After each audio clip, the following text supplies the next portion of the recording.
Bienvenidos una noche más al Nido de la Garza. El día de hoy estoy muy contenta porque recibo a un compañero que, además de ser un amigo queridísimo, es un reportero excepcional, es un periodista al que admiro mucho, al que he acompañado de lejos y de cerca en momentos muy complejos que le ha tocado vivir pues como periodista. En un momentito más van a saber de qué se trata. Es un compañero con el que además he compartido espacios de cobertura. En algún momento nos tocó estar juntos, voy a ir dando cada vez más claves. Nos tocó estar juntos en coberturas, él por Televisa, yo por TV Azteca. Y en fin, hemos recorrido un largo camino de muchos, muchos años en la televisión, en el ámbito de la noticia, hasta que a él una de estas noticias lo abrazó, pero de la peor manera posible.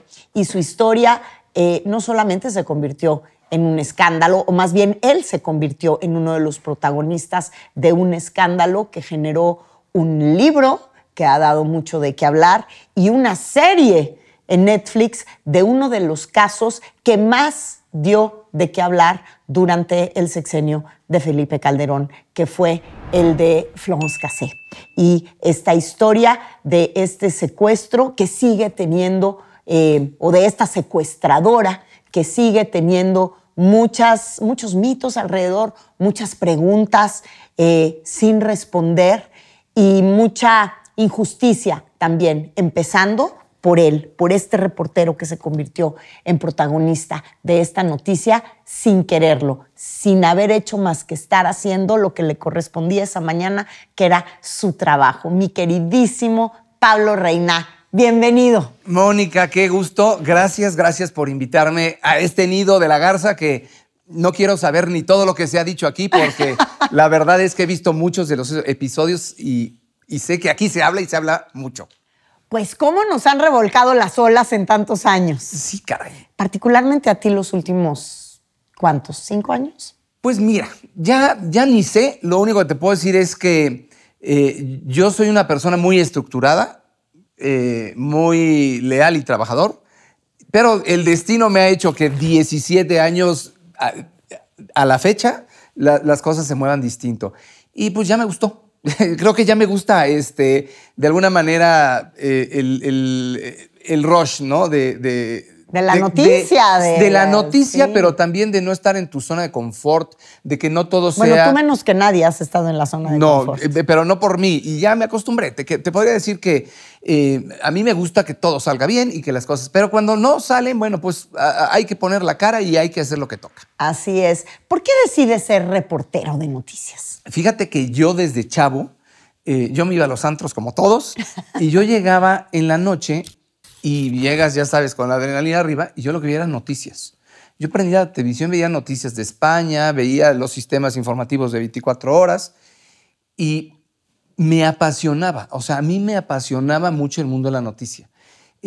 Todo lo que se generaba alrededor y el saber que podrías estar enterado, informándote y conociendo sucesos muchas veces en tiempo real, siempre fue lo que me llamaba. Yo lo que veía era noticias, siempre veía noticias. Y me echaba, ya sabes que se acaba una hora y te dice nada más otro conductor las mismas noticias, sí, claro, pero con otra cara. pero y no las volví a ver como si no... Sí, claro. Y es lo único que siempre he visto. Entonces, ahí empezó mi inquietud. ¿Cómo me hice?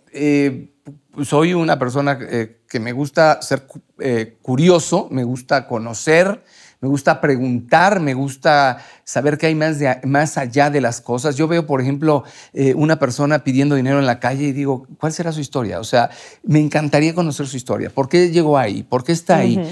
¿Quién es? ¿No? Eso, o sea, los porqués yo siempre los traigo acá. Claro. Además, tú eres un ave que viene de Teciutlán, Puebla. Ajá. ¿Cuándo llegas a la Ciudad de México? ¿Por qué llegas a la Ciudad de México? Muy chico. Yo nací allá, tengo grandes amigos allá.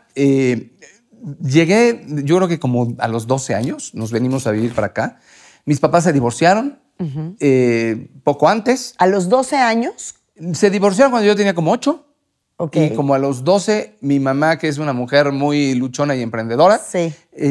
Decidió que allá era una ciudad muy chica y le quedaba corta también a ella. Y mi hermano tenía que estudiar, ya empezar a estudiar pues la prepa y una carrera y empezar un poco a tener más dirección. Y allá los estudios llegan a la prepa. Entonces se le ofreció a ella una oportunidad de trabajo acá, vio que había mayor futuro, ella nos sacaba adelante. ¿Y tu papá? Mi papá era judío y desde que se divorciaron mis papás, mi papá siempre fue un poco lejano. Mi papá se quedó huérfano desde muy chico, o sea, perdió a su mamá yo creo que como a los 3 años. Entonces fue un papá distante, frío, era un papá que, ¿qué necesitas, mijito? Sí, tenlo, pero vete a jugar. ¿Y era un judío practicante? No. Fíjate que no, porque en Teciutlán, Puebla, no había sinagogas. Él llegó justamente... Bueno, en Puebla lo que más hay es iglesias, más bien se me hace raro que no se haya convertido, claro. Católicas. Sí. No, entonces ya no practicó. Él, pues muy chico, perdió a su mamá, como te digo. No, ya no hubo manera de que practicara el judaísmo.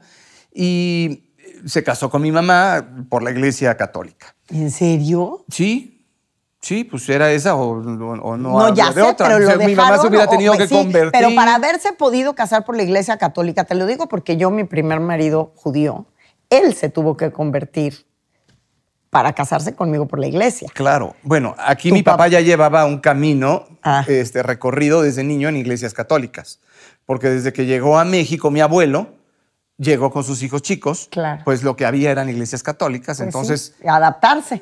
O sea, iban a las iglesias católicas y se hicieron católicos, Okay. Más orgánicamente que estructuradamente, porque entonces tampoco era tan, digamos, te estoy hablando de principios del siglo. Claro. Mi abuelo llegó procedente de Turquía cuando estaban fundando Teciutlán, Puebla, para que me entiendas, ¿no? Claro. Entonces, tus papás se divorcian y tu papá más bien pasa a ser un papá ausente. Sí, siempre fue un papá un poco ausente. ¿Te marcó eso de alguna manera? Sí, creo que sí. Sí, creo que sí. Yo creo que una familia, aunque no hay familias funcionales al 100%, tiene que estar junta o hacer lo posible para que esté. Y cuando eres niño, más, ¿no? Entonces, no te diría que fue un papá que no se hacía cargo, porque sí se hacía cargo, sobre todo cuando estaban casados, sí, y tenía posibilidades, además. Y cuando se divorciaron, ahí sí hubo un... Ya sabes que muchas veces castigas a la mujer y acabas castigando a los hijos. Que eso es, este es el caso mío, aunque nunca hubo pleito, siempre estuvimos en contacto, pero mi papá fue un papá distante, ¿no? Que ya no sé por qué llegué a esto, pero mi mamá sí fue una mujer, al contrario, muy luchona. Ya me acordé por qué. Por eso nos venimos a vivir a la Ciudad de México. Ella decidió que pues allá no íbamos a hacer gran cosa, que sí queríamos estudiar una carrera y que si ella también quería hacer otra, pues ella no trabajaba, se divorció en el tiempo que las mujeres no se divorciaban. Claro. No y menos bien. En Puebla. Sí. Claro. O sea, no estaba bien visto. Una mujer aguantaba. Sí. Y mi mamá decidió que no era el camino. Hizo bien. Y nos venimos a vivir aquí. Hoy mi mamá se regresó a Puebla. Mi hermano ya no vive... Mi papá ya murió. Mi hermano ya no vive entre Tijuana y Tampico. Entonces yo me quedé solo en la ciudad. Me dejaron aquí. Ya dije, pues, me voy a hacer periodista o a ver qué hago. Me quedé yo solo. Ellos viven allá. Sí. Y mi mamá nos sacó adelante dando clases de inglés, trabajando durísimo, tomó las riendas como todas las mujeres, como cuántas mujeres no hay que hacen eso y que acaban siendo papá y mamá y que ven por sus hijos y que dejan a veces su vida a un lado porque pues hay unos hijos que atender, ¿no? Claro. Entonces esa es más o menos mi historia. ¿Y cómo entras a la carrera de comunicación? Yo estudié publicidad, comunicación, pero me enfoqué a publicidad. Como te digo, me encantaba ver noticias, me encantaba. Y una amiga mía empezó a trabajar con Abraham Sabludowski en 24 horas de la tarde. Claro. Éramos muy amigos y me decía, ¿no te gustaría trabajar aquí? O sea, a lo mejor podemos hacer prácticas o algo. Yo decía, ¿nos van a pagar? No, a ver, son prácticas. No, gracias. Yo voy a poner un negocio que hasta la fecha tengo, que son unas clínicas del pie. Ajá. De podología. De podología. Ajá. Cuando gusten, los esperamos. Y me fui a poner las clínicas y me empecé a aburrir. me empecé a aburrir porque dije, si bien lo que yo quiero es ser como jefe y no quiero ser empleado, Sí. no era exactamente lo que me gustaba hacer. Y entonces esta amiga mía, nos íbamos a comer y de repente yo la acompañaba a trabajar y ella tenía espacios en ECO. Ella se llama Ana María Vargas, no sé si te acuerdas de ella. Anda en Estados Unidos ahora trabajando, me parece, hace noticieros por allá. Y bueno, yo veía y me apasionaba, me encantaba. Yo decía, no, es que esto sí, ya ahorita ya no lo estoy viendo en la tele, lo estoy viendo del otro lado. Y me gustaba. Y un día le dieron a ella un programa y me dijo, ¿no quieres venir aquí a trabajar conmigo?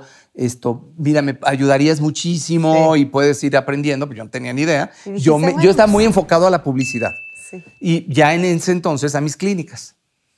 Y así empecé. Entonces le dije sí. Yo llegué ahí, no entendía un carajo. Aparte, todavía no había tanta tecnología ni tanto desarrollo como ahora.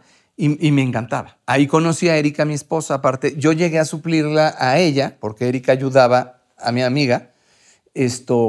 O sea, ¿le bajaste la chamba a tu mujer? No, a ella la ascendieron. A ella la cambiaron de área.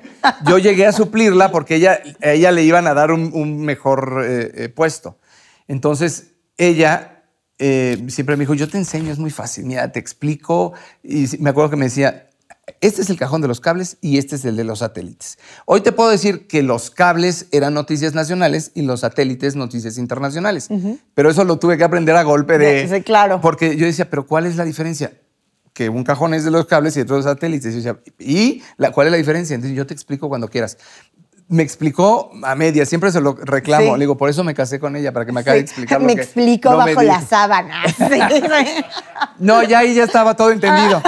Pero lo que te puedo decir es que yo ahí la conocí, después me casé con ella, y así fue como llegué. Empecé a ver el mundo de la televisión que a mí me apasionó, me gustaba todo.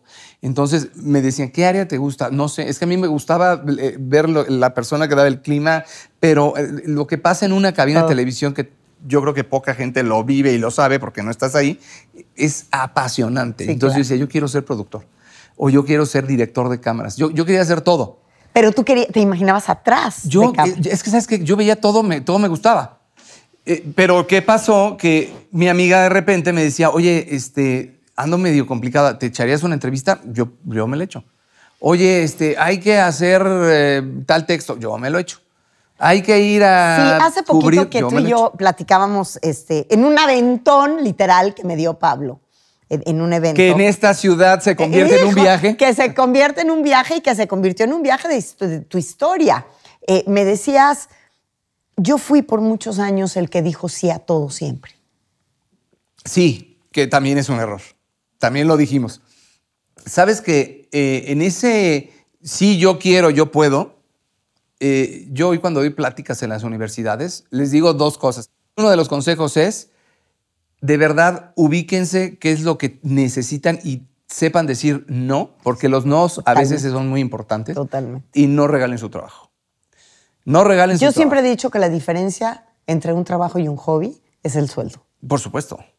Por supuesto. Y creo que por los que vienen atrás no se puede hacer eso. ¿Regalaste mucho tu trabajo? En un principio, pero también aprendí mucho. O sea, al principio estaba para que yo pagara. Pues todos en algún momento regalamos nuestro trabajo. O sea, es decir, hacemos horas nalga para ganarte un espacio, un lugar, ¿no? Sí. Y en ese yo no decir no, pues la verdad aprendí mucho. Yo siempre me quedaré con la parte positiva, porque yo veía pasar al que se conducía un noticiero y decía, cuando no puedas, yo aquí estoy, ¿eh? Y así pasaba, ¿sabes? Que yo estaba en un área donde cubrían cultura, espectáculos, ciencia, tecnología. Sí. Y aparte estaba en el programa que era de ecología de mi amiga. Y había, nunca se me va a olvidar, notas que decían, va a venir el circo Ringling Brothers. Sí, claro. A las 2 de la mañana van a bajar todos los animales, cuando había circos con animales, y hay que irlos a grabar. Y yo veía que todo el mundo así en el área. Los grillitos. Y yo voy. Sí. Y yo iba. Y todo el mundo, sí, pues que vaya, ¿no? Ahora sí que... Quien Claro. quiera ir en ese horario, pues que vaya. Y así la verdad es que aprendí muchísimo. Y así me empecé a subir al helicóptero, a la moto, empecé a conducir noticias. Te voy a platicar esto cuando... A mí me parecía fantástico. Lo que más me apasiona y hice un tiempo son enlaces en vivo. Y me parecía... Pues era tu especialidad, claro. Me encantaba ver de repente al reportero aquí y lo veías 1 hora o 2 horas más tarde transmitiendo desde el lugar de los hechos, que podría ser un incendio, podría ser algo que estaba ocurriendo en el momento. Y decía, qué fantástico que además llegas, te empapes de la noticia, estás en el lugar de los hechos, Claro. lo comunicas, Eres lo parte de la transmites. historia, la estás eres los cronicando. ojos, eres los Claro. ojos y la voz de la gente, ¿no? Me parece más un trabajo muy noble. Y un día me acerqué a uno de mis jefes y le dije, un día me gustaría hacer un enlace en vivo. Tómenme en cuenta. Además, yo me ponía para todo. Y me decían, sí, claro. Y al día siguiente, me acuerdo que hizo una erupción, exhalación del volcán Popocatépetl. Pues como siempre, como todos los días. Como sí. como todos los finales de año se intensifica más. Sí. Y al día siguiente me manda a llamar y me dice, Pablo, te vas a ir al volcán Popocatépetl a hacer un enlace en vivo. Buenísimo. Le dije, pero, o sea, me hicieron caso. Sí, perfecto. ¿Con quién voy? ¿Con quién voy? Con nadie. Se va a ir tú solo. Bueno, yo nunca en mi vida había hecho un enlace en vivo. Y fui. Sí. Y fui, pero, o sea, yo del chícharo me lo pongo acá o me lo como, ¿no? Realmente nunca había yo estado siquiera al lado de alguien haciendo un enlace en vivo. Entonces, yo todo lo aprendí. Improvisando. Yo el primer día que hice un noticiero al aire lo hice de siéntate y hazlo. Nada de practícale el prompter, ¿eh? Claro, o sea, era yo practiqué al aire. Y te traía muchas ganas y eso ayuda. Sí. Eso es un poco de inconsciencia, de valor y de suerte. Porque luego te fuiste, como tú me acabas de contar, y si es cierto, te veíamos, pero en la moto, pero en el helicóptero, pero luego vinieron otras coberturas donde no mandan al que sea, que son los viajes del Papa. Sí, esos ya los hice en Uno Noticias, donde actualmente trabajo. Esos viajes han sido maravillosos, porque déjame decirte que esos viajes, que aparte tienen una estructura muy especial, por protocolos vaticanos, claro, tienes que salir de México a Roma, regresar con el Papa, o sea, tú tienes que hacer el viaje. Tienes que ser como la sombra para estar cronicando todo lo que pasa, Tú tienes que empezar el viaje con el Papa en Roma. Nada de que el Papa viene aquí y aquí lo acompañas. Sí. Entonces te tienes que ir a Roma y con él haces todos los recorridos que tengas que hacer. Entonces en uno de esos viajes, como no, antes de subirnos al avión, él dijo que iba a reunirse. ¿Cuál Papa?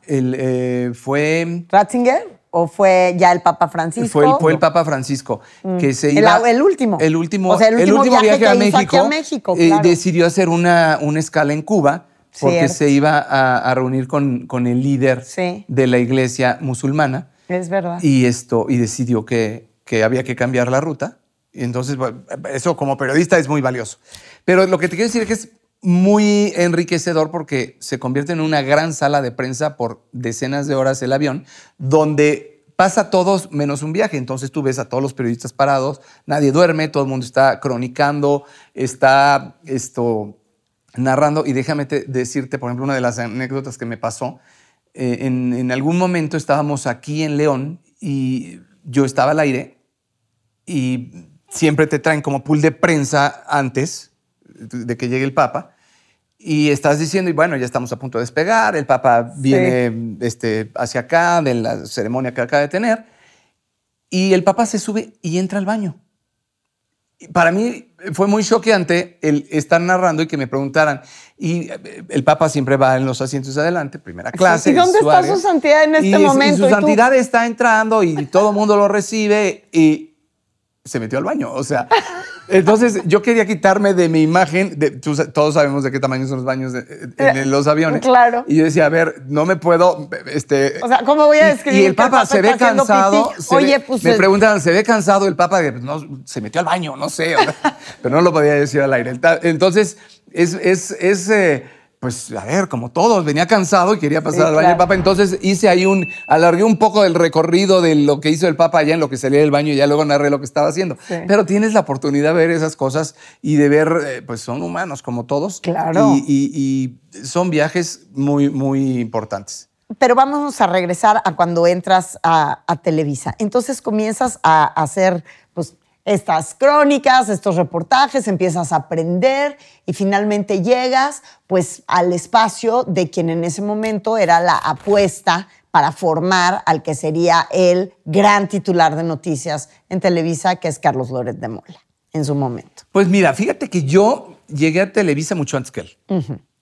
Y yo como buen admirador y de alguna forma interesado en las noticias, empecé a trabajar con todos aquellos que yo de alguna manera respetaba muchísimo y los empecé a conocer.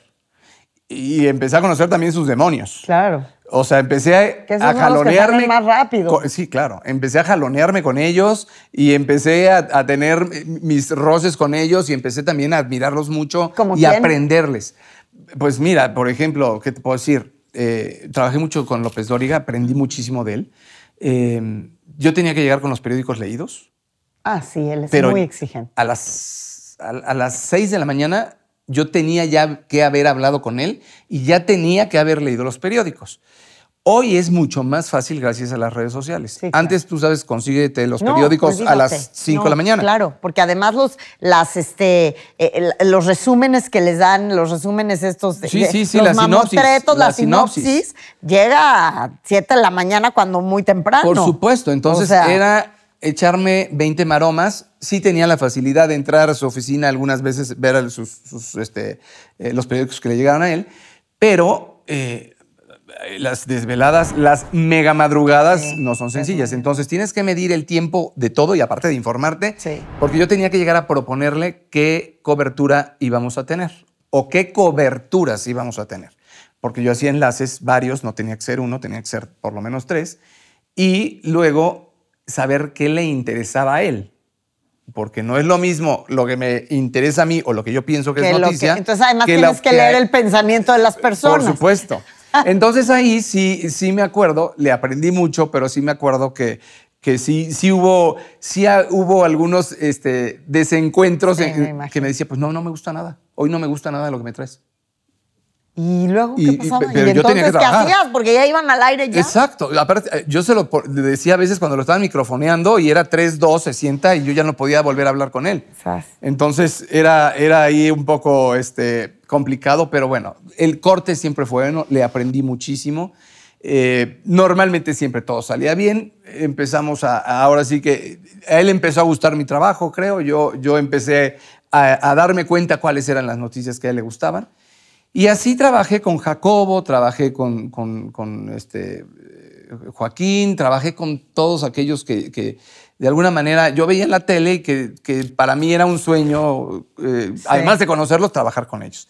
Y fue muy bueno. Y con Loret te diría que él llegó después, cuando yo ya tenía mucho tiempo en Televisa, y pues fue un compañero más en el que después él llegó al Noticiero de la Mañana y orgánicamente yo acabé trabajando con él.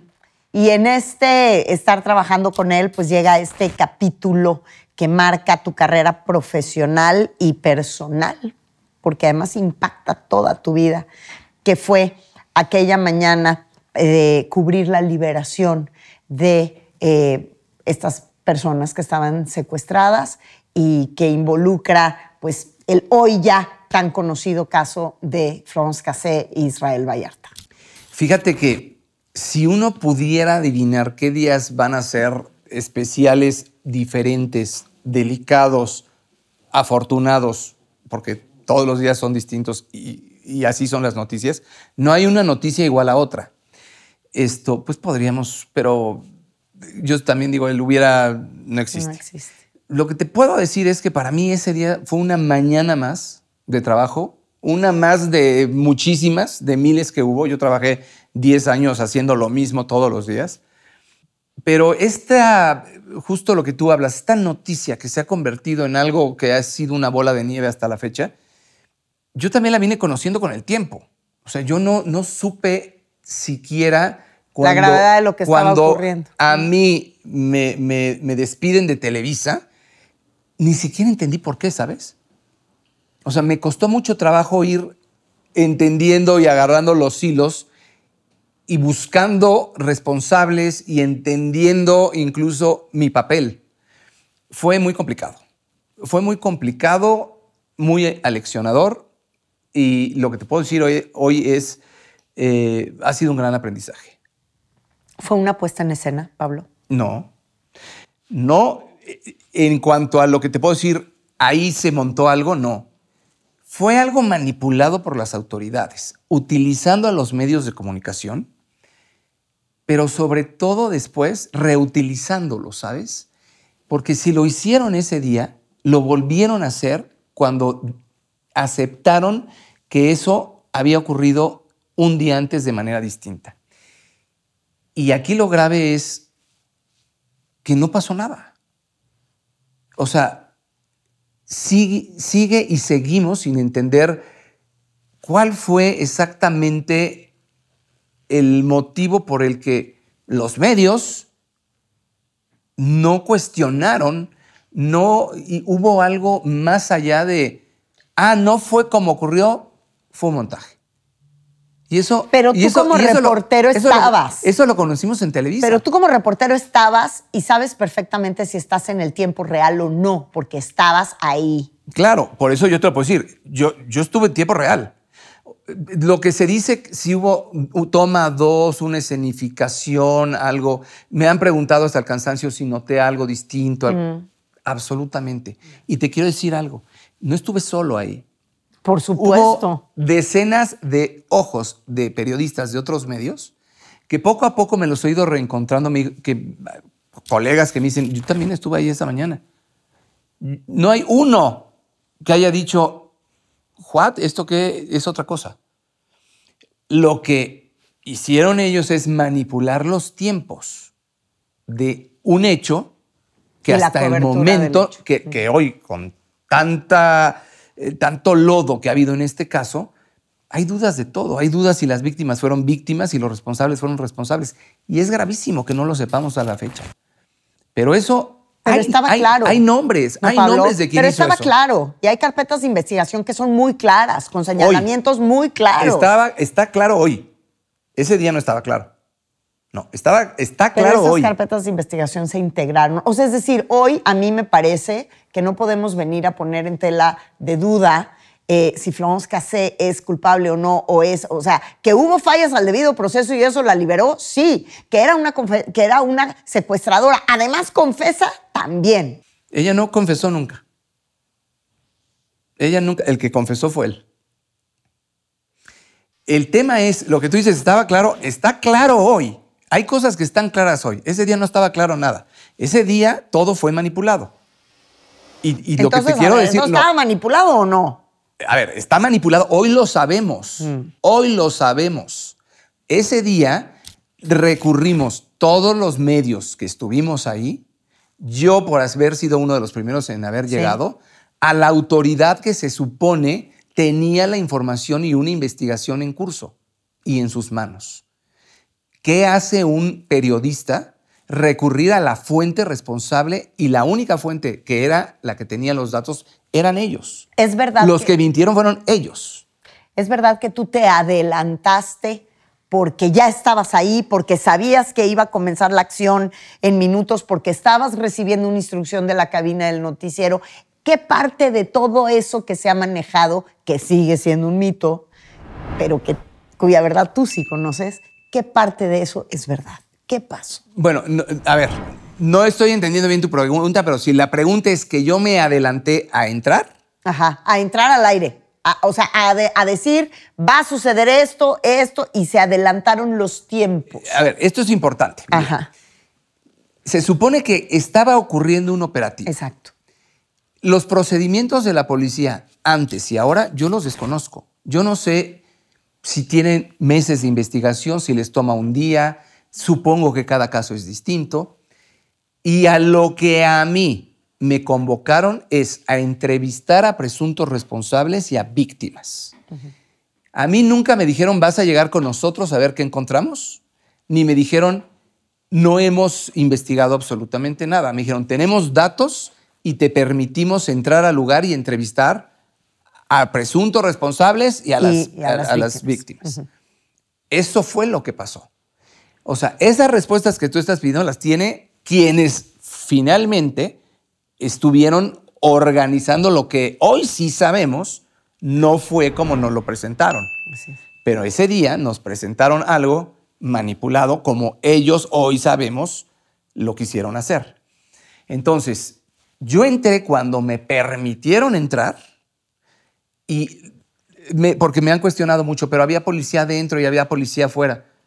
Esas respuestas las tienen ellos. O sea, yo nunca he organizado un operativo para decir, ahí deben de haber 3 células. Yo veía. Pero tú veías, o sea, tú traías el micrófono, la cámara, sabías que ibas a poder entrar. Pero a mí me iban a abrir la puerta en el momento, sabías lo que había adentro. que yo pudiera entrar al aire, que esa es una. Tú trabajas en televisión, Mónica. Sí. Y tú sabes que cuando haces un enlace es en el momento que toda una producción tiene los tiempos para entrar al aire, se entra al aire. Yo estaba esperando que la producción me dijera en cuál era el momento oportuno y ellos me iban a permitir entrar en cuanto yo pudiera entrar al aire. Pero lo que pasaba adentro y lo que pasaba afuera, eso era cuestión de la policía. Yo lo que iba a hacer era a entrevistar a quienes se supone estaban de alguna manera siendo los personajes que estaban involucrados en un delito. Sí. Y por supuesto dando los datos que la autoridad tenía y había investigado. ¿Cuándo, cuánto tiempo? No lo sé. Todo lo que ellos dijeron es que llevaban meses tras este caso. Uh-huh. Entonces, esta banda, además. Claro. Uh-huh. Me han cuestionado mucho. Entonces, es que cuando tú entras ya vas hablando de que hay una mujer francesa y un hombre mexicano. Que esa fue la información que te dieron. Porque pregunté. Claro. Porque yo cuando recibí la llamada de Cárdenas Palomino y él me dice, hay un caso muy importante, le digo, ¿cuál? ¿De qué se trata? Y me da estos datos. Se trata de una mujer francesa, se trata de un hombre, hay un niño, hay una madre de este menor, hay un joven, es en la carretera Cuernavaca. No hay un solo periodista que entre al aire sin datos. Va a decir, estoy al aire, no, sin duda. No sé qué les voy a decir, no sé de qué les voy a hablar, pero vamos a ver. Y ningún periodista llega con la policía a ver qué encuentra. Aquí se supone había una investigación de fondo y sí sabíamos a lo que íbamos, a un operativo. Claro, claro. Entonces, esos datos, que era lo que a mí me correspondía saber, conocer y transmitir, los tenía. Y te regresas a tu oficina, tú hiciste tu crónica, sucede el noticiero, te regresas. ¿Cuántos días después te despiden? 2 meses. De ese día, que fue un 9 de diciembre, a un 5 de febrero, no pasó absolutamente nada. Si tú revisas los medios, hay afortunadamente memoria de electrónicos y medios impresos. Y eso se cubrió por todos lados, electrónicos, radio, televisión. No hubo nadie que reportara algo distinto. Todos reportamos lo mismo porque son los datos oficiales que nos dieron a conocer y nos permitieron entrevistar a las mismas personas. 2 meses después, la historia cambió. Pero, ¿dónde cambió? Con la entrevista de Denise. Adentro de Televisa. En Televisa, la autoridad le dice a una periodista que las cosas no habían sido como habían sido. ¿Por qué? ¿Por qué? O sea, ¿qué sabían atrás que hubo de fondo? Eso lo saben ellos. Y fue al día siguiente de la entrevista que hizo Denise Merker con Genaro García Luna que te despiden. Al día siguiente. Al día siguiente. Al día siguiente. ¿Y cómo fue la llamada, Pablo?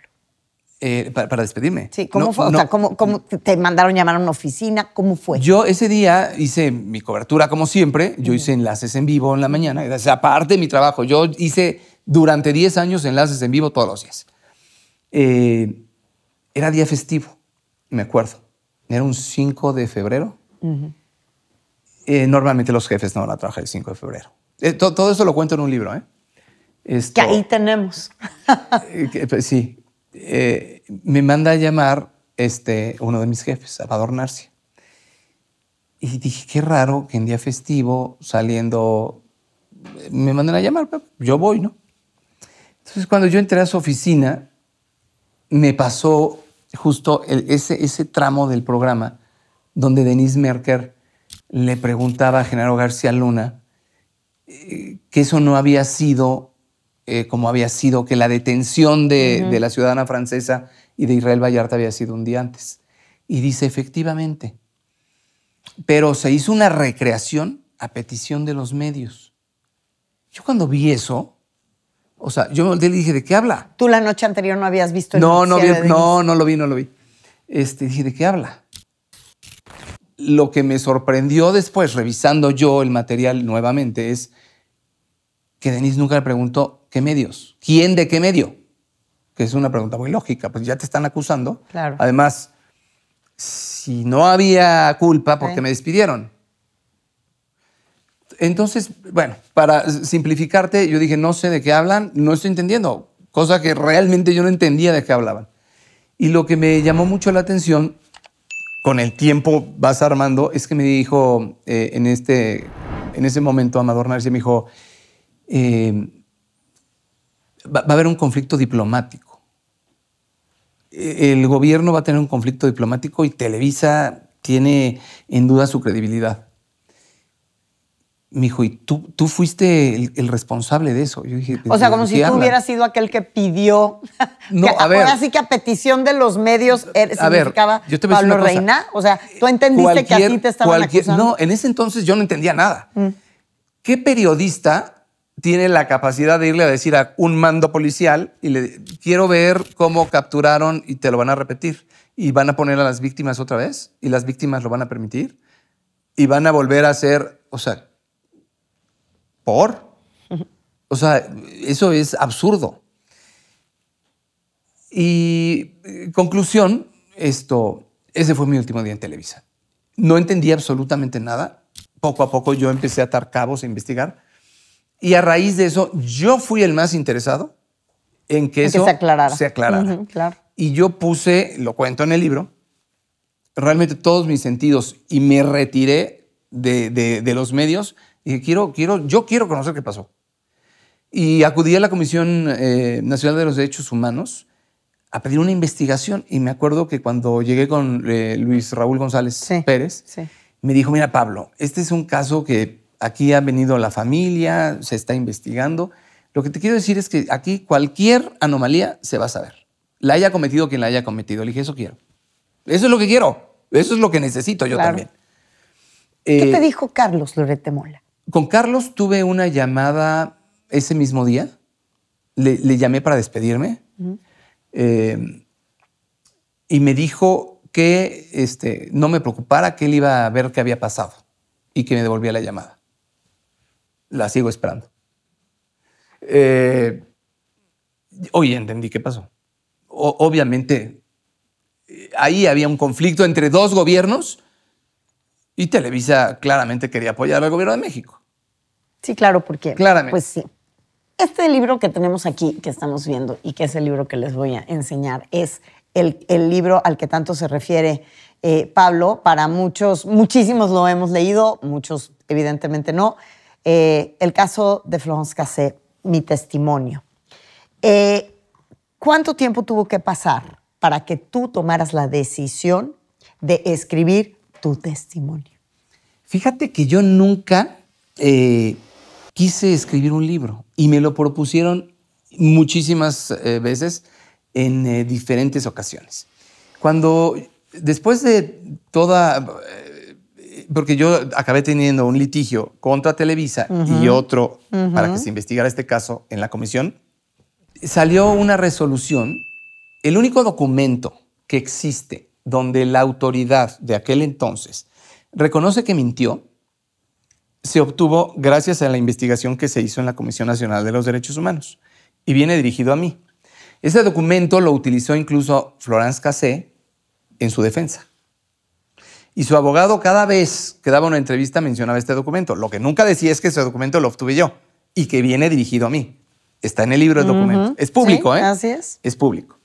Al paso de los años, porque en un principio quiero decirte que a mí la gente me paraba en la calle y me decía, no se vale lo que le hicieron. Recuerdo de verdad que en el súper una persona me decía, es que es absurdo lo que están diciendo, porque aparte a mí me responsabilizaron después de que ocurrió este programa que tú mencionas, hubo una reunión de procuradores y Televisa metió una nota responsabilizando al periodista y a la AFI, deslindando totalmente a Genaro García Luna, deslindándose ellos de algo que fue una cobertura más, comprando una culpa que no tenían además, y tú debes saber muy bien. Azteca estuvo de la mano, fue también... Es más, Azteca llegó antes que yo a la cobertura. La que llegó un poco tarde fue su reportera. Sí, llegó la cámara, Ana María, sí, tuvo un problema y llegó tarde. Pero la unidad de control remoto llegó minutos antes que yo. Sí. Entonces, ellos vieron exactamente lo mismo que yo vi. Y bueno, conclusión, lo que te puedo decir es, este documento que yo obtuve, en el que reconoce la autoridad que mintió, es el único que existe y la única vez que han dicho que mintieron, que se equivocaron. Y no fue nada fácil. No fue nada sencillo. Hubo amenazas de por medio. ¿Quién te amenazó? Santiago Vasconcelos, en su momento. ¿Cómo te amenazó? ¿Te amenazó con esa qué? parte me la voy a reservar porque sí es muy delicada. Pero sí me amenazaron. Amenazaron también a la comisión. Le pidieron parar. A la Comisión de Derechos Humanos. Le pidieron parar la investigación. Al final del libro hay un apunte de Luis Raúl González Pérez, a quien le agradezco mucho. Este libro tiene dos cosas muy valiosas, creo yo. Uno es el documento de Luis Raúl González Pérez, quien habla, él fue el que hizo esa investigación, él fue el que obtuvo con su trabajo, con su presión y con todos los elementos que encontró. Y con su voluntad. Por supuesto, sin voluntad por no supuesto, sale. por supuesto. Logró que de alguna forma la autoridad dijera, sí, está bien, lo hicimos mal. Y lo pusieron por escrito. Porque de no haber sido así, venía una recomendación, iba a tener repercusiones internacionales como las que de todos modos ya había Claro. habido. Claro. Y la otra cosa valiosa es un prólogo de Javier Solórzano, que ha seguido el tema y el caso desde siempre y conoce esta historia. Pero bueno, volviendo a esto, sí hubo amenazas, hubo por supuesto tú te das cuenta cuando de repente estás haciendo tu trabajo y algo pasa que tiene que haber un culpable de no sé qué, y entonces yo me quedé entre la autoridad y entre el medio para el que yo trabajaba. Siendo el culpable o el presunto responsable. O sea, tratándome de inculpar. Por eso, Pero, o sea, es decir, porque en ese momento las circunstancias... Yo nunca sentí siquiera que yo era el culpable de qué. O sea, intentaron culparme. Yo lo permití desde el minuto Pues sí, cero. intentaron culpable y te quedaste un poco... Es decir, mientras no se demostrara lo contrario, tú viviste todas las consecuencias de ser el presunto responsable. Ahora... Fíjate que eso pasó un poco después y te voy a contestar algo. No, en un principio yo creo que la situación está clarísima. La gente tenía la percepción muy clara de que ahí había habido una injusticia cometida hacia mí. Contra ti. Lo que pasó después es que mucha gente empezó a escribir y empezaron a llenar vacíos que la autoridad dejó.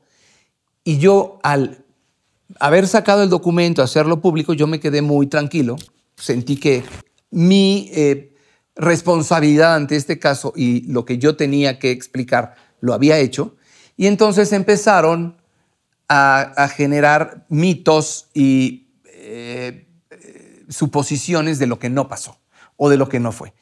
Y ahí fue cuando dije, voy a escribir mi historia. Y lo que fue determinante fue justamente el libro de Jorge Volpi.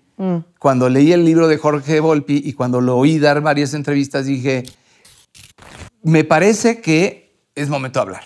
Yo también tengo cosas que decir. Y no me gusta que me pongan como culpable de algo que yo no hice. Porque los culpables sabemos quiénes son. Y por eso escribí este libro.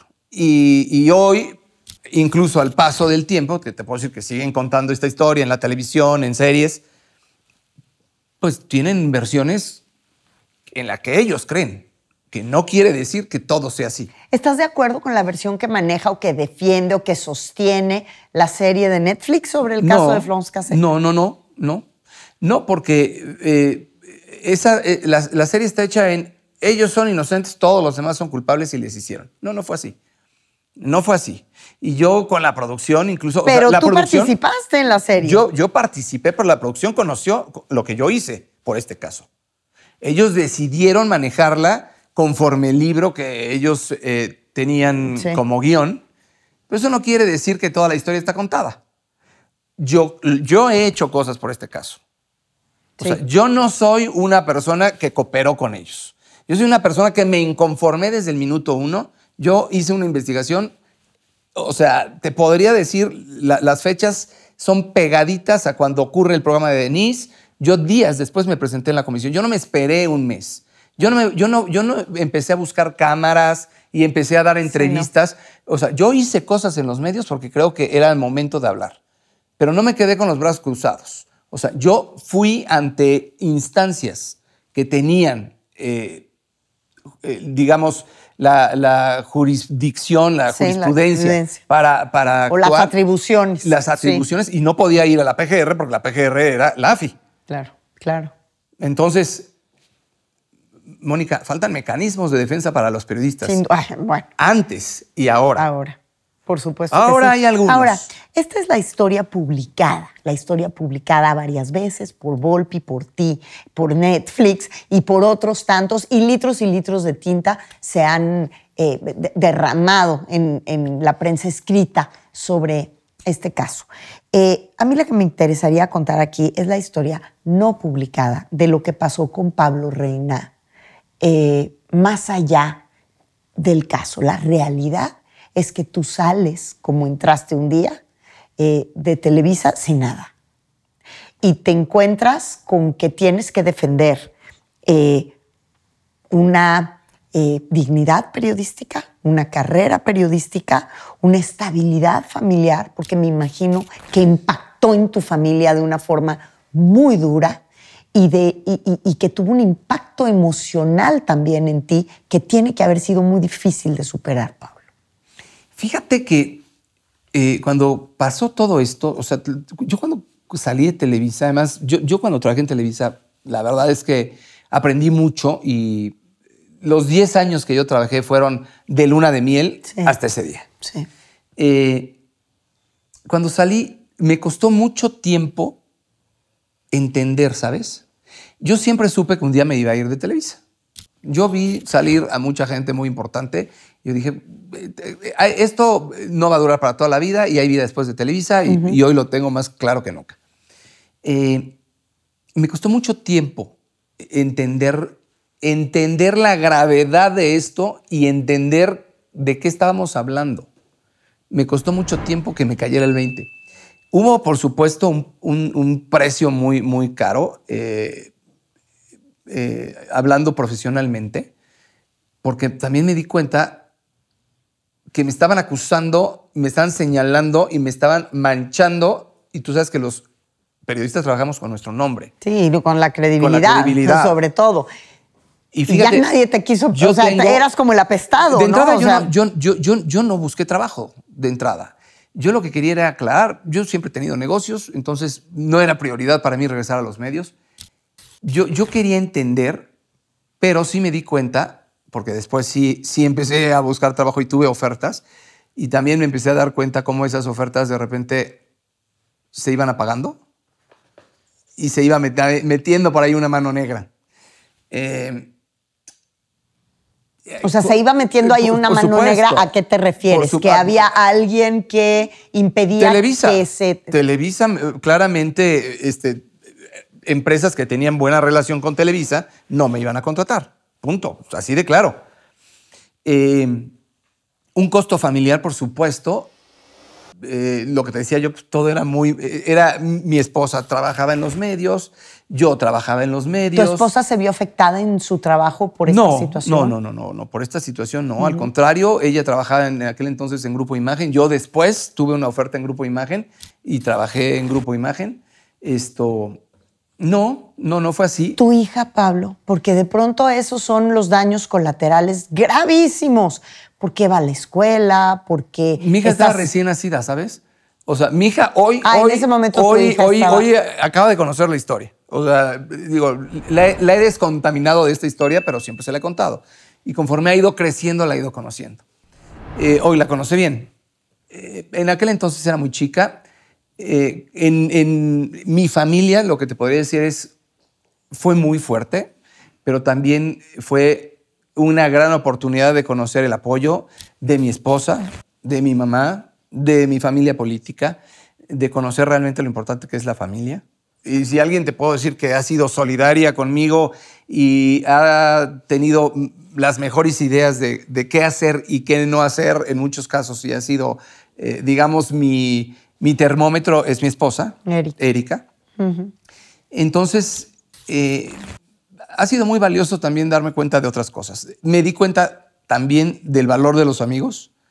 Te podría hablar horas de muestras de gente del medio y del no medio con quien ni siquiera tenía yo a veces mucho trato. Las muestras de solidaridad que tuve fueron increíbles. Eso no tengo con qué pagarlo. Eso fue muy afortunado. Y eso me dio mucha fuerza y la verdad es que lo agradeceré siempre. Pero sí me imagino que tiene que haber habido días. Tú, por supuesto, a ti tu motor, creo que lo que te levantó y tu motor fue necesito que se sepa la verdad por mi dignidad. Pero tiene hoy me encabrono todavía cuando oigo que dicen cosas. Claro. O sea, cuando digo, a ver, o sea, lo he explicado. ¿Qué más necesitas? Tienes que, o sea, no, y es como... Pero mira, a ver, ¿qué me pasó? Sí te puedo decir. De repente, yo primero no entendía nada y yo trabajaba de las 5 de la mañana a las 11 de la noche. Entonces yo lo que quería era descansar. Yo cuando salí de Televisa dije, voy a descansar. Y mi hija está chiquitita, entonces sí, me dediqué a descansar. Me duró muy poco porque este tema empezó a crecer como una bola de nieve. Y entonces ya me empecé a preocupar. ¿Qué me pasaba? Yo siempre he sido de sueño ligero. De repente llegaba Erika al estudio y me decía, ¿qué haces? Le digo, estoy buscando información. Me decía, ¿ahorita? Le digo, ahorita. La quiero saber ahorita. Pues ahorita obsesivo. Se me ofrece. Pues despertaba yo en la noche, en el día trabajaba yo en mis Pablo. negocios. ¿Sabes qué? Yo creo que sí. En su momento, a mí nunca me ha gustado que me vean ni tirado. Yo no soy una persona un ser humano y te pasó una planadora por encima. Sí, pero imagínate. yo no la vi venir. Yo no me di cuenta. Es lo único que te puedo decir. Yo no me di cuenta. Y además, yo soy muy práctico. Si hoy se acaba esto, mañana viene otra cosa. Lo que no entendía era justo lo fuerte que iba a ser este caso y lo fuerte que se estaba convirtiendo. Entonces, lo que te decía es, a mí nunca me ha gustado que nadie me vea ni derrotado y yo no soy una persona que se derrota fácil. Yo ante la derrota me crezco y busco soluciones. Y eso fue lo que empecé a hacer. Creo que sí me deprimí, pero creo que no lo noté tampoco, ¿sabes? Entonces, a mí cuando alguien me decía... Cuando uno se deprime, lo nota, créeme. Yo no, sí te lo puedo decir. A mí sí me decía, Erika me decía, es que yo creo que estás deprimido. Y yo le decía, no. Y a mí siempre que me decían, ¿cómo estás? Bien. O sea, bien. Yo decía, yo estoy bien. Sí creo que sí. Sí, hubo momentos en los que me deprimí. Hoy lo notaría más fácil. Hoy ya el caso para mí ya tiene otra dimensión. Es otro tema. Ya hay muchas cosas que las digerí. Yo, lo que sí, hubo un momento que dije, yo no quiero ser el reportero del caso. Hoy tengo claro que me convertí en el reportero del caso, sí, ni modo. Pero no fui el único que estuve ahí. No pasa nada.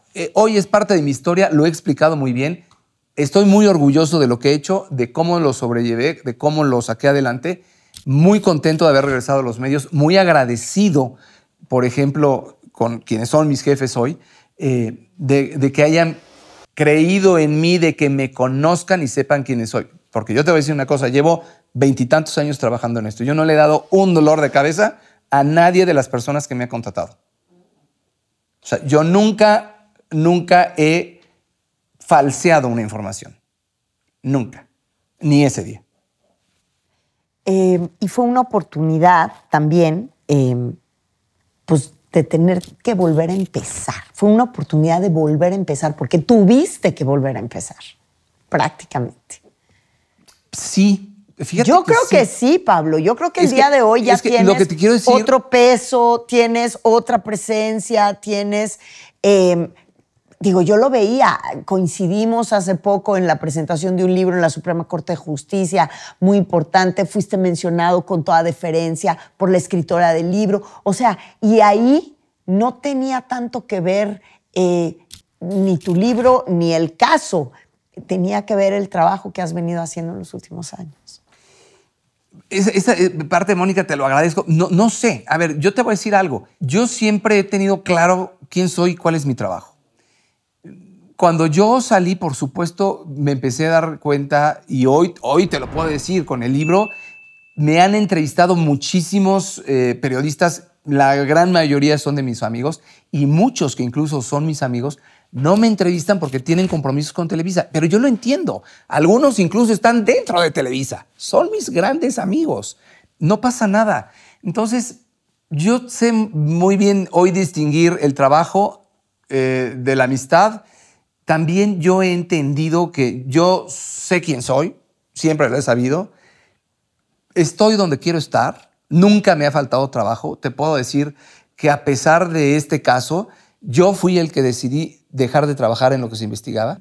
Afortunadamente, Jorge Fernández, a quien tú conoces, sí, él me llamó por teléfono y él fue el que me regresó a los medios. La única vez que yo fui a buscar trabajo, yo tenía un pie adentro, ahí fue donde sentí que había algo raro. No se hizo. Fui a Estados Unidos, iba a trabajar en una cadena de televisión. Ahí pasó algo raro también, pero era yo bienvenido, ¿sabes? Jorge Fernández me reintegró, me invitó a un programa después de año y medio de que pasó este caso, y a partir de entonces no he dejado de trabajar. Se acabó el programa de Jorge y te puedo decir que eso fue un viernes. El lunes yo empecé a trabajar en Primero Noticias. Luis Vázquez me había buscado desde tiempo antes. Le agradezco muchísimo que siempre me conocen de siempre. Hoy sigue siendo mi jefe. Sabe quién soy, cómo trabajo, y lo que te digo es, yo les puedo decir con orgullo, no me tienen problemas a nadie. Yo no he falseado ninguna información, ni he mentido, ni he abusado de nada, ni ese día. Que las circunstancias y que otros quieran buscar culpables y responsables, allá ellos, con pruebas, todo que sea con pruebas. ¿Dónde te encuentras en este momento? ¿Dónde te sientes estar en este momento como comunicador, como padre de familia? Me siento bien. Me gustaría hacer más. Extraño un poco el rush de la calle. Me encanta conducir. Siempre puedes volver. Sí, por supuesto. Y lo hago. De vez en cuando lo hago, claro. Sí. Lo que pasa es que antes era más reportero y soy más conductor. Me gusta. Las dos cosas las disfruto muchísimo. Me siento muy bien. Me gustaría hacer radio hoy. Eso es algo que me gustaría hacer. He escrito también, eventualmente, o por temporadas en algunas revistas y medios. Tengo ganas de hacer más. Eso es lo único que te puedo decir. Me encanta estar en los medios. No he dejado de estar. Sí. Y creo que para mí eso sí fue una meta personal. El decir, la mejor manera de yo sentir que voy bien y sentirme reivindicado no es meterme en un hoyo, es seguir trabajando en lo que tanto me gusta. Sí. Y afortunadamente se ha podido. Claro. ¿Estás harto del tema? Porque de Sí. pronto el tema, Sí. pues ya escribiste el libro, hiciste tu testimonio, ahora sí que vomitaste lo que Sí. necesitabas, pero luego viene la serie de Netflix y bueno, pero si no la editorial te ha dicho que desde que salió la serie esto levanta en ventas nuevamente. Es que te voy a decir qué pasa. Este caso es así. Sí. Entonces he pasado como los enfermos por todas las etapas. La aceptación, la negación, Sí. el placer culpable, el culposo. Sí. Y de verdad hay días en que digo, ya no quiero volver a hablar del tema nunca más. Y hay días en los que encuentro placer en contarlo. ¿Sabes? O sea, ya tienes una relación codependiente con el sí, tema. absolutamente, Exacto. absolutamente. Entonces, hay días en que sí me tienen hasta la madre, hay días en que me hacen enojar. O sea, sobre todo cuando leo o veo cosas muy irresponsables, digo, a ver, y lo voy a poner así. Aquí hay muchas irresponsabilidades y yo aprendí una lección. Yo también he hecho un análisis de qué pude haber hecho mal yo.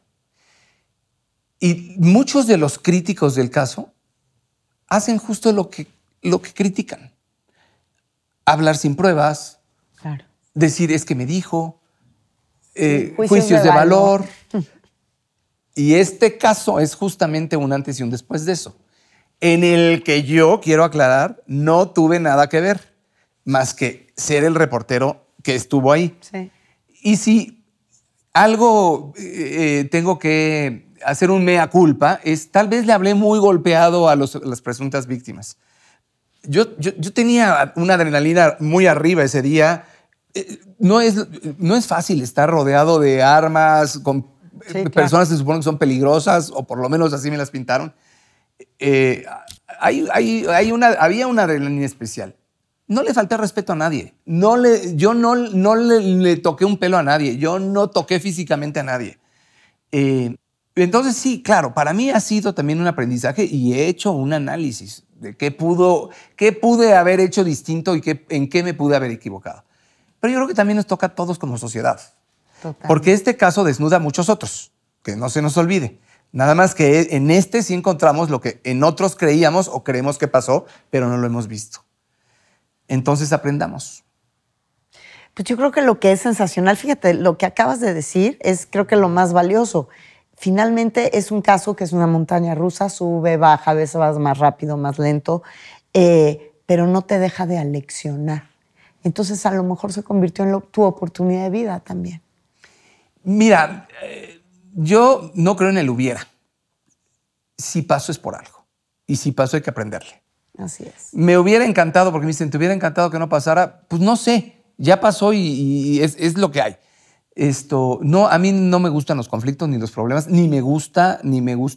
Hoy yo siempre lo he dicho, si por mi trabajo alguien resultó afectado, lo lamento muchísimo, eso de ninguna manera es agradable. Pero ese no fui yo no tengo nada que ver en lo que se hizo mal ahí. Sí. Pero si yo por haber estado ahí, contribuí en algo, de verdad lo lamento. De verdad lo lamento. No es algo que diga, no me importa. Pero no fui yo. Eso es lo único que te podría decir. Pero ya es historia. Hoy tú estás contando otra historia. Y hay que contarla. Y sí, y para adelante, y para adelante, y para adelante. Es. Porque ese fue un día de mi carrera. Mi carrera es de 25 años. Sí, pero a veces y tengo muchas cosas que contar. A veces un segundo claro. de la vida es lo que te malamarca y determina los cambios que vas a tener en esta vida y el cambio de rumbo que vas a tener en esta vida. Sí, ¿no? Para mí no ha sido determinante, que te diría es que... Yo creo que sí ha sido determinante, Pablo. Es un antes y un después. Eso, sí. Pero no te podría decir, o sea, mi vida no está regida por este caso. No, claro. O sea, yo he hecho muchísimas otras cosas. O sea, yo tengo 25 años de carrera y tengo muchas historias que contar. Esta es una. Así es. Pues yo te agradezco muchísimo que hayas querido venir a platicar parte de esta historia, parte de la tuya. Fíjate qué interesante. Yo no sabía que tenías orígenes judíos, por ejemplo, que esa es otra parte. Y esta otra parte también que me llama mucho la atención y que hoy destacas aquí, lo cual me da mucho gusto, que es, eres un hombre que tienes una familia muy linda. Gracias. Mira, ¿sabes qué? A mí no me gustan las broncas. Yo soy una persona que me gusta, como te digo, tenerlo todo controlado. No siempre se puede. Y al mal tiempo buena cara. No controlamos nada, mi querido. Te tengo malas noticias. Pero yo creía que sí. Yo creía que sí. Sí, en la medida de lo posible me gusta que todo salga bien. Soy un agente de bien. No me gusta hacerle daño a nadie. Me parece que todas las cosas se te revierten. Soy una persona tranquila. Pero si me buscan, me encuentran también, ¿eh? Hoy sí. Hoy ya. Sin duda, y sobre todo porque estás más envalentonado. Una vez que ya pues le pelaste los dientes al diablo. No sería la palabra envalentonado. Me han hecho muchas, ¿sabes? Y ahora sí que los madrazos cuentan y te enseñan. Sin duda, sin duda. Gracias, Pablo, a por ti, Mónica, visitar qué el gusto. Nido de la Garza. Bueno, las veces que quieras. Mi primera ave poblana. Claro. Pues mira, espero que haya muchas. Espero que haya muchas. Y yo espero que haya muchas visitas de esta ave poblana al nido de la garza. Cuando quieras. Yo tengo, como ves, hablo mucho y tengo muchas historias que contar. Gracias, Pablo. Siempre es un gusto enorme. Gracias a ti, Mónica. Muchísimas gracias y la pasé increíble. Yo también. ¡Bravo! Gracias, Muchas gracias, Mónica. Padre. Estuvo padrísimo.